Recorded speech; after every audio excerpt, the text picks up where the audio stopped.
bro. Satu set ada 2 biji, RM6.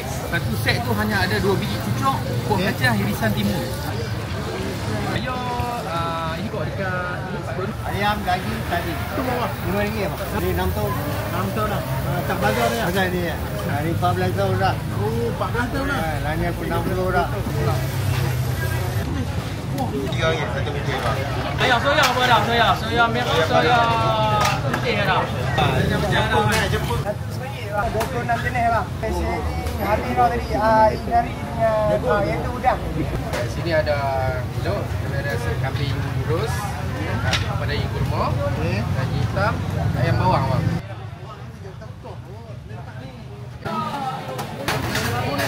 Biasa RM4 ya. Ayam goreng RM9, ikan goreng RM8. Daging bakar RM10. Buat kek RM15 Nur Bugis. Makan kek Pulau Pinang, jangan abang terkenang-kenang lagi.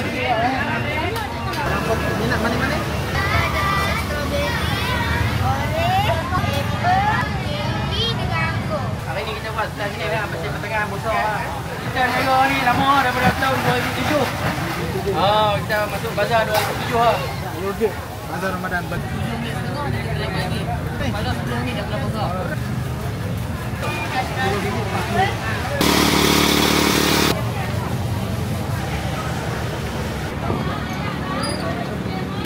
Soya kita buat hari ni 5 jenis gula. Ada jagung, ada gula pandan, ada gula sirap, gula original merah dan gula putih. Tongkol dah. Jepun ni ah. Tongkol.